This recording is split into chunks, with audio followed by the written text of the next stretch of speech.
자, 마지막으로 우리가 탄생의 신비입니다. 그래서 신생아가 태어났기 때문에 아기를 잘 돌봐야 되겠는데, 신생아는 처음에 태어난 아기를 신생아라고 하고요. 학문적으로는 신생아까지를 출생 1개월까지, 그러니까 4주까지 신생아라고 합니다. 근데 이 신생아기가요, 너무 드라마틱해요. 왜냐하면 처음에 태어나자마자 아기가 제일 먼저 스스로 해야 되는 건 혼자 숨 쉬는 거. 으앙 하는 순간 페퍼가 열리면서 혼자 숨 쉬는 거거든요. 그거부터 시작해서 자기가 뭔가 아기 안에서 많은 변화들이 일어나게 됩니다. 근데 눈에 보이는 건 아무것도 없어요. 그렇죠? 그렇기 때문에 부모가 신생아기에 생길 수 있는 여러 가지 그런 그 상황들을, 이것이 정상인지 아닌지 이런 것들을 잘 파악할 수 있어야 되겠습니다. 그래서 신생아기의 정상적인 특징들을 보게 되면 머리의 천문, 그 신생아기의 머리의 앞쪽을 이렇게 만져보면 다이아몬드형으로 돼서 여기가 말랑말랑합니다. 이 부위가 바로 뇌예요. 아직 머리가 뚜껑이, 그러니까 두개골이 닫히진 않았어요. 그렇게 아직 머리가 성장해야 되기 때문에 그런 천문도 있고, 태변이나 이행변, 똥행 관찰도 잘 해주셔야 되겠고, 이런 단순 모반, 중독성 혼반, 몽고 반점 이런 것들이 아기 때 생길 수 있습니다. 근데 여러분들 텍스트에 보면 사진이 잘 설명이 되어 있고, 지금 여기에 나와 있는 것들은 정상이라는 겁니다. 그쵸? 우리가 생각할 때 여기 보면 월경을 한대요. 이 여자아이입니다. 여자아이, 태아 중에 여자아이는 기저귀를 가는데 피가 비쳐지는 경우가 있습니다. 일시적인 현상이고요. 한 번쯤 관찰을 했는데 없어지면 괜찮고 안 없어지면 병원을 가지만 엄마의 호르몬 때문에 여자아이들이 간혹 그런 소변에 피가 섞이는 경우가 있는데 소변을 가는데 피가 보여지는 경우가 있는데 가짜 월경이다 해서 가성월경이라고 합니다. 그러니까 그런 경우도 괜찮고요. 그래서 여러분들이 이런 정상적인 특징들을 텍스트를 이해를 하시고 요건 좀 지켜보면 되겠다. 다만 황달은요, 생리적 황달은 한 일주일 정도까지 7일 정도까지 나타나는데 2주가 지나도 황달이 없어지지 않는다. 그럼 반드시 병원을 방문해서 치료를 받아야 됩니다.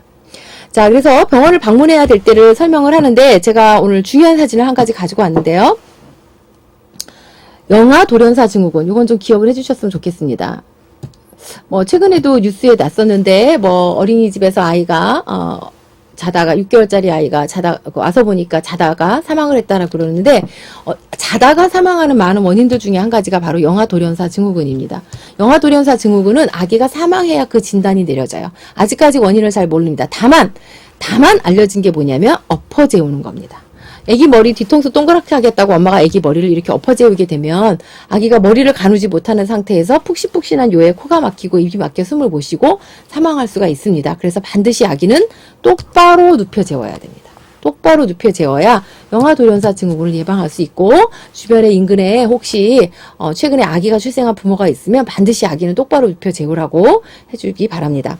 자, 좀 아까 일주일 이상 지속되는 황달이 있으면 병원에 가봐야 된다고 했고요. 당연히 열나고 설사할 때 일주일 정도 되면 배꼽이 떨어지는데, 배꼽 떨어지면서 진물 날 때, 또 아기가 잘 빨지 못하고 식은땀 막 흘리고 되면 선천성 심장병 있는 애들이 빨지 못하면서 막 식은땀이 목 뒤에 막 날 수 있거든요. 그럴 경우에도 병원을 방문해 봐야 됩니다.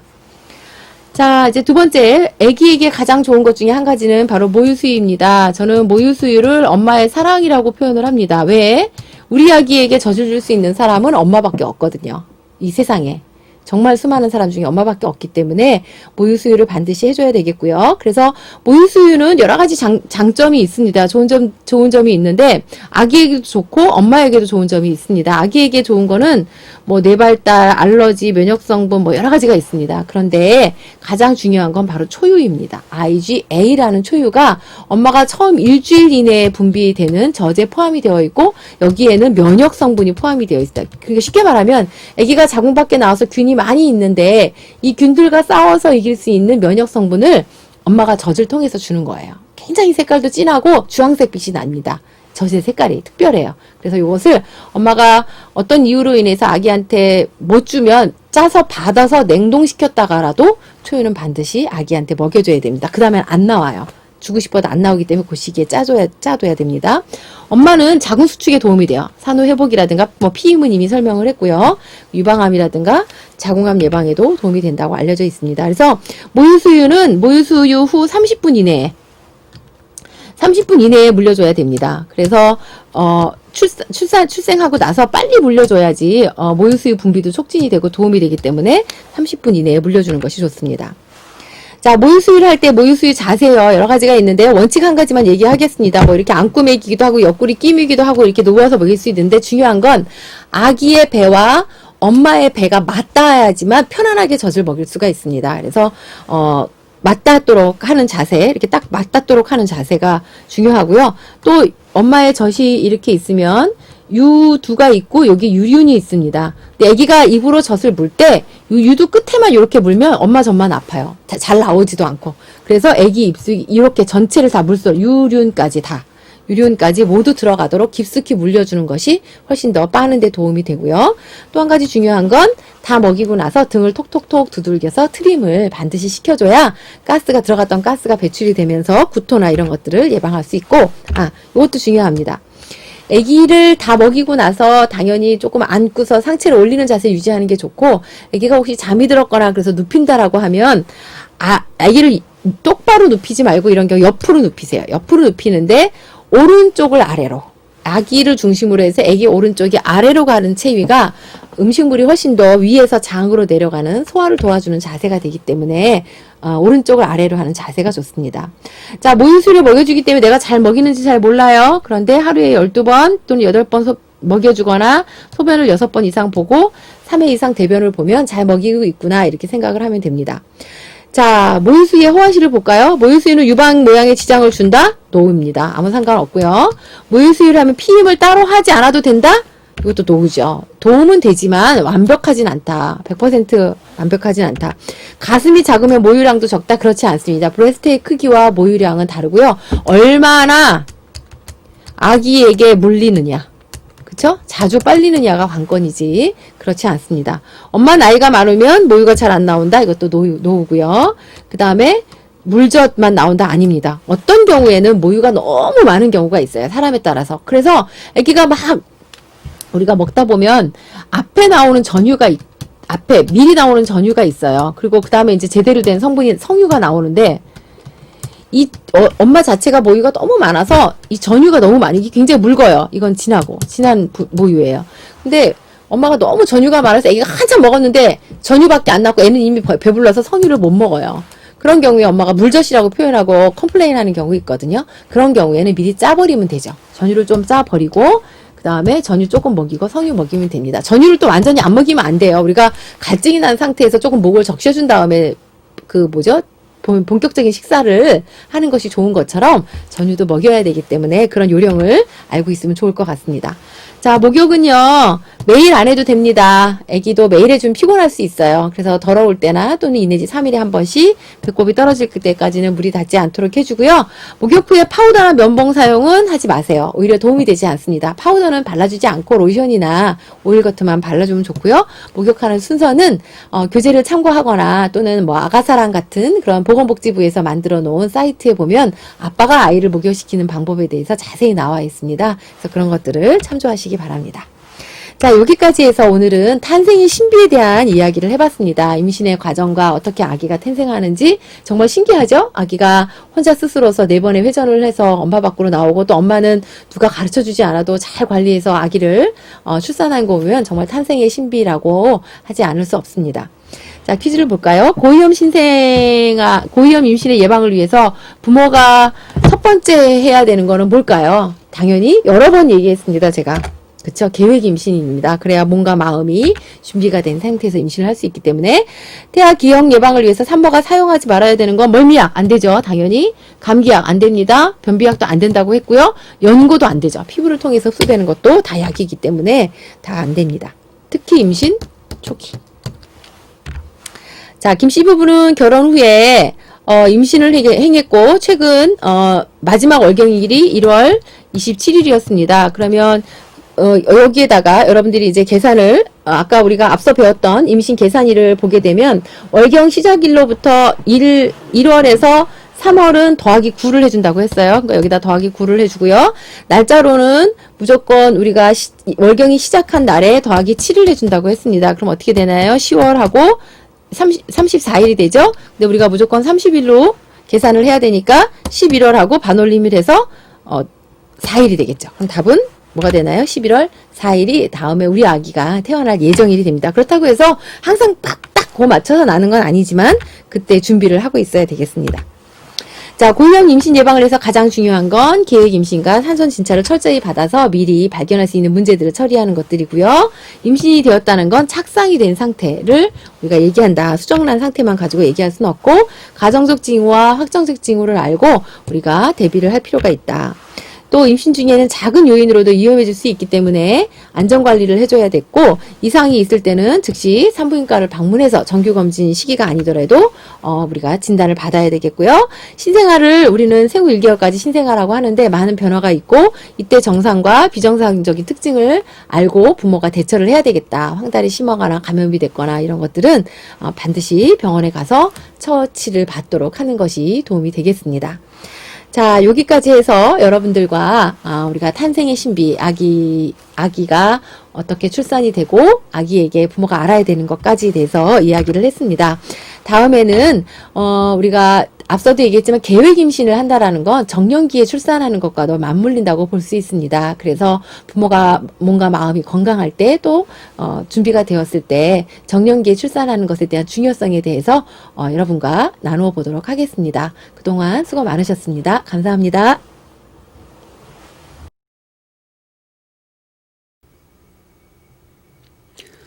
학생 여러분, 안녕하세요.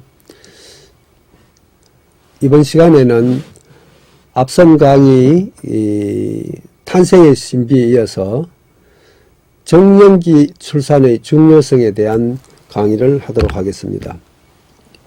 이번 시간 학습 목표는 이 강의가 끝났을 때 학생 여러분들은 연령과 수태 능력과의 관계를 설명할 수 있고 불임증의 원인을 열거할 수 있으며 불임증 해결과 이에 따른 문제를 설명할 수 있고 모성 연령과 임신 합병증 발생과의 관계를 설명할 수 있게 되어야 합니다.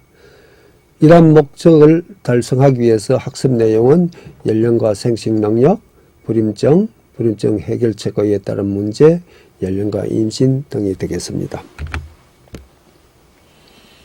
먼저 여성의 생식 가능 기간, 즉 가임기가 있는데 여성이 임신을 할 수 있는 능력이 생겼다는 제일 중요한 첫 증표는 월경이 시작되는 겁니다. 즉 초경이 일어나고 그리고 그 월경이 주기적으로 진행되다가 어느 시점이 되면 더 이상 월경이 일어나지 않는 즉 폐경에 다다르게 됩니다.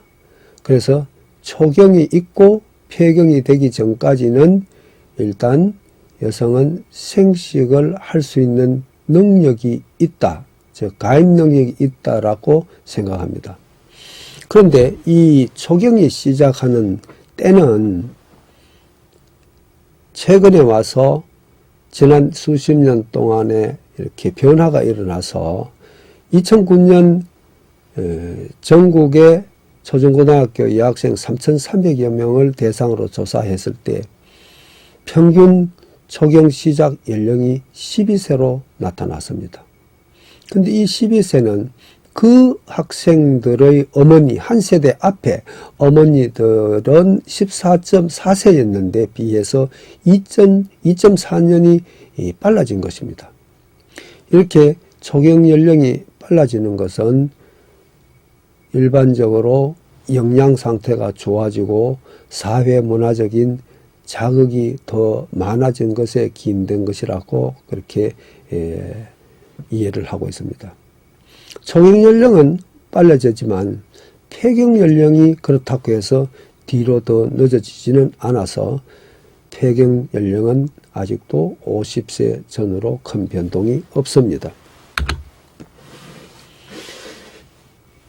그러면 여성의 그 연령이 어느 시점에서 가장 임신할 수 있는 능력, 즉 생신 능력이 좋은가, 또 그 능력이 연령이 증가하면서 어떤 변화가 일어나는가를 알아보면 가장 임신할 수 있는 능력이 좋은 때가 20대 초반인 것으로 알려져 있습니다.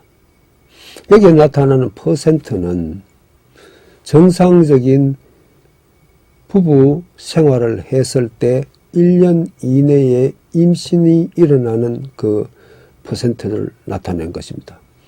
20대 초반은 이렇게 86%, 20대 후반은 78%. 그러나 여성이 30세가 넘어지면은 특히 32세를 기점으로 해서 그 생식 능력이 급격히 감소해서 이 40세를 넘어가면은 굉장히 빨리 감소해서 폐경기가 되면 전혀 임신을 할 수 없겠죠. 즉 임신 능력이 떨어진다는 말은 불임 가능성이 증가한다는 얘기가 되겠습니다. 그래서 나이가 많아지면은 여성의 불임 가능성은 급격히 증가하게 됩니다. 흔히 말하는 불임증, 그 불임증의 정의는 이렇습니다. 피임을 하지 않고 정상적인 성생활을 1년 이상 하여도 임신이 되지 않는 경우를 불임증이라고 정의를 하는데, 보통 1개월 정도 정상적인 성생활을 할 경우에 임신할 확률은 20%입니다. 6개월 하면은 70%, 1년이면 85%에서 임신이 일어나는 것으로 되어 있어서 세계적으로는 건강한 인구에서 불임증이 한 10 내지 15% 정도 되는 것으로 알려져 있습니다. 그런데 우리나라에서는 2009년도 전국 결혼 및 출산 동향 조사에서 불임증이 20에서 14세에서 26.2%로 다른 선진국에서 알려진 15 내지 15%보다는 많이 높습니다. 그래서 최근에 건강보험공단 자료에 의하면은 2004년에 여자로서 불임증 진단을 받은 사람이 10만 4천여 명이 되었는데 2011년에는 15만 1,000명으로 늘었습니다. 같은 기간에 남자는 2만 2천 명에서 4만여 명으로 증가했습니다. 이처럼 최근 우리나라의 젊은 부부들 중에 불임증으로 진단되는 사람이 늘어나고 있습니다. 이것이 왜 그런지에 대해서는 몇 가지 이유가 있습니다만 여기에서 자세한 그 이유 설명까지는 생략하도록 하겠습니다. 그러나 흔히 과거에 우리나라에서는 여자가 임신을 하지 못하면 그거 다 여자의 원인으로 돌렸습니다.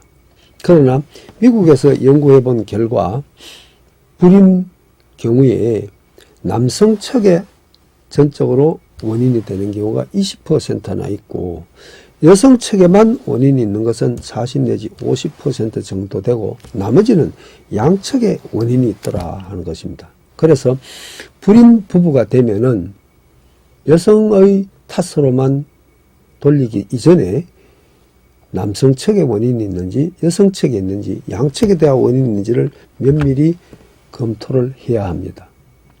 그럼 불임이 되는 그 원인을 알아보면은 여러분들이 먼저 앞시간 탄생의 신비에서 배운 임신이 일어나는 그 기전을 가만히 생각해 보면 어디에 문제가 생기면 불임이 되겠구나 하는 것을 쉽게 유추할 수 있을 것입니다. 먼저 임신이 일어나기 위해서 이렇게 배웠습니다. 질내에 정자가 들어와야 되겠죠. 거기에 들어온 정자는 여성의 자궁경부를 통과해서 자궁강내를 지나서 이렇게 난관을 지나서 이 난소에서 배출된 난자와 만나서 다시 돌아와서 자궁 내에 착상을 해야만 임신이 일어나는 것입니다. 그런데 이러한 과정에서 어느 하나라도 잘 못되면은 임신이 될 수 없겠죠. 먼저 일단 질 내에 정자가 들어와야 합니다. 남성이 건강한 충분한 수의 정자를 생산하여 질 내의 정자를 삽입할 수 있어야겠고, 여기에 들어온 정자가 자궁 경부를 무사히 통과를 해야 되는데, 이 과정에 간혹 여성 측에서 들어오는 정자가 외부의 적인 것으로 인식해서 못 통과하게 하는 그런 경우가 있습니다. 즉 항원 항체 반응과 같은 것이 일어나서 못 통과하게 하면 들어갈 수 없겠죠. 그래서 일단 통과했는 정자는 열심히 자궁 내부를 통과해서 난관을 통과해서, 이 통과하는 과정에 난관이 어떤 원인으로건 막혀 있으면 못 지나가겠죠. 질병에 의하여 이 난관이 막혔다든지 혹은 외과적 수술 등을 통해서 이것이 잘려버렸다든지 하면은 길이 막힌 거나 마찬가지 아니겠습니까? 그리고 이 난소에서 난자가 생성되어 나와야 되는데, 여기서 어떤 호르몬의 이유나 질병이나 혹은 독성물질의 노출이나 뭐 어떤 이유로 해서 난자가 생산이 안 되면 또 임신이 될 수 없겠죠.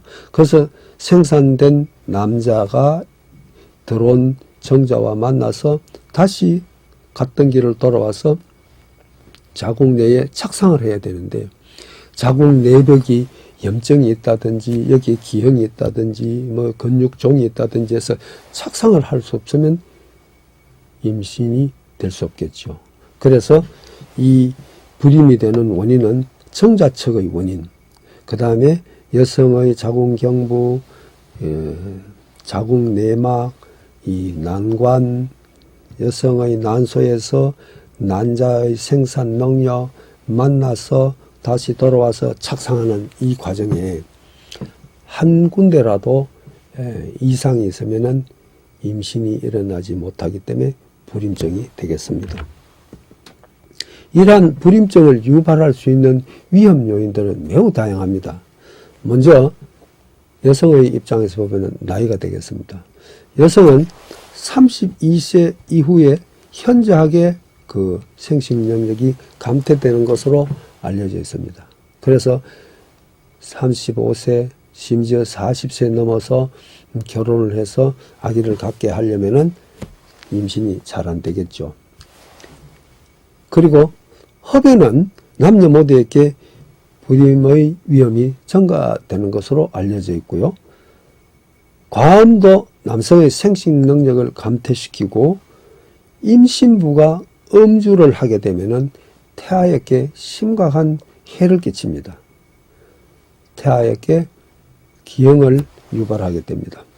그래서 임신을 한 여성은 절대로 음주를 하면 안 됩니다.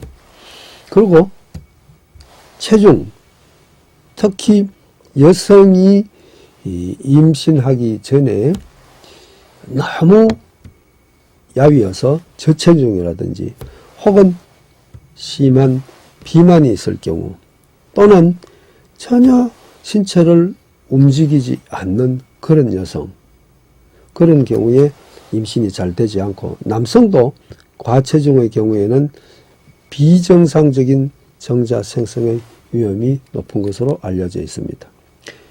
또 남녀 모두 철분, 아연, 비타민 등 이런 영양 결핍이 있을 때에도 불임이 생길 수 있습니다.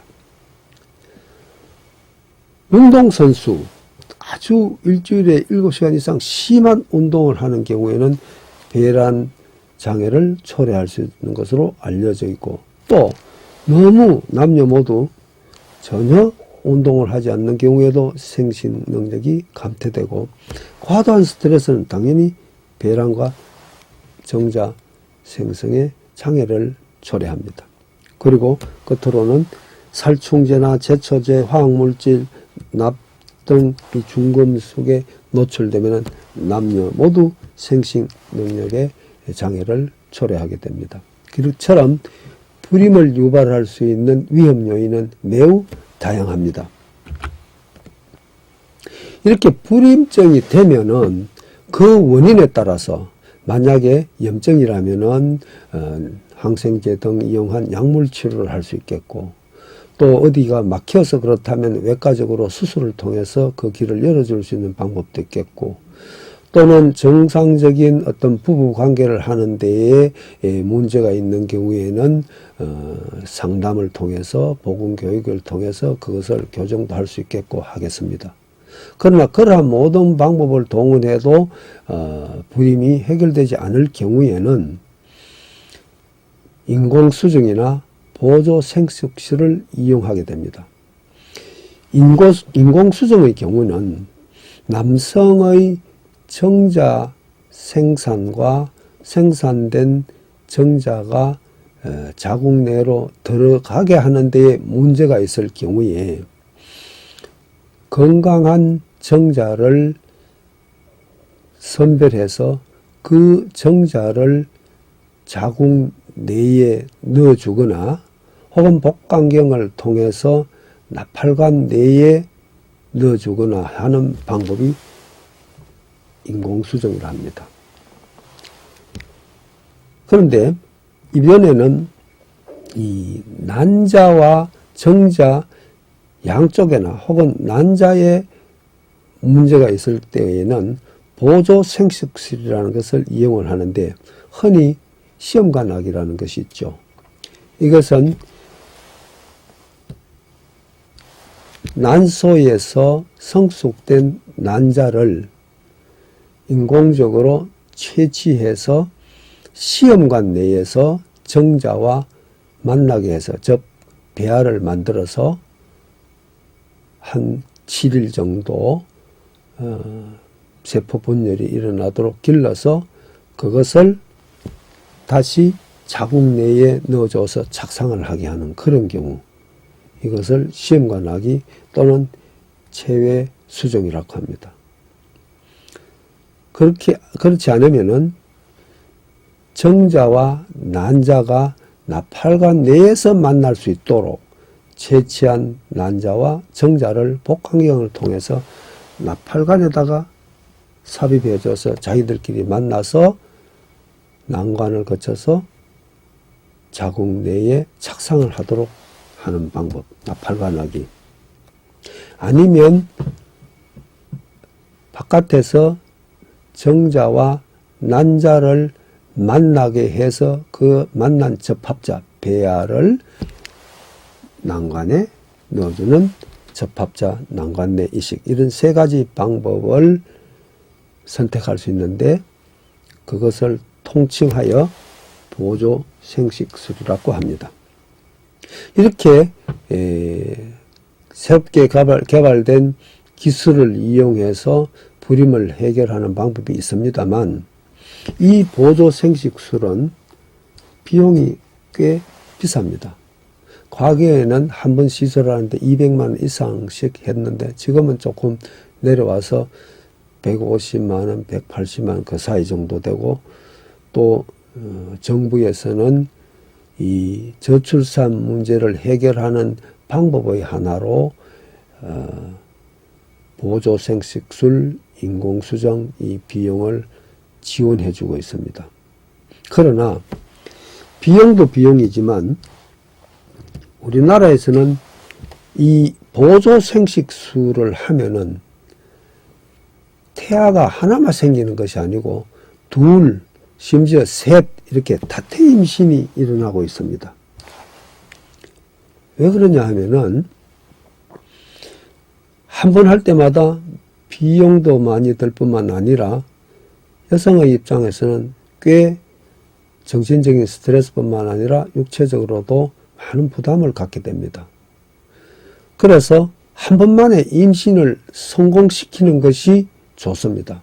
그렇게 하다 보니까 난자와 정자를 만나게 한 것이 배아인데, 배아 하나만 집어넣으면 임신이 한 개만 일어날 텐데, 그것을 2개, 3개, 4개, 심지어 5개, 6개 여러 배아를 삽입하다 보니까 임신이 한 개만 일어나는 것이 아니고 둘, 셋 이렇게 다태 임신이 일어나게 됩니다.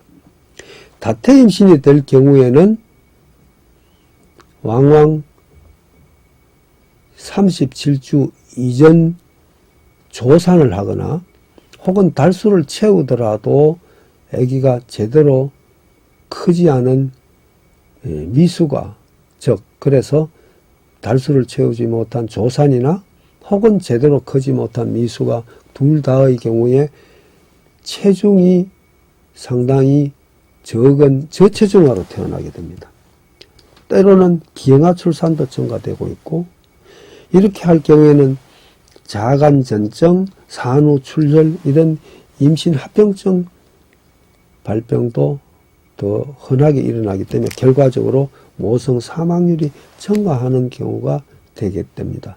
그래서 가급적이면 이러한 보조 생식수를 사용하지 않고도 정상적으로 임신이 일어나도록 하는 것이 가장 좋겠죠. 이 자료를 보면은 우리나라에서 시행했는 배아 삽입수가 하나만 넣은 경우는 10% 정도밖에 안 됩니다.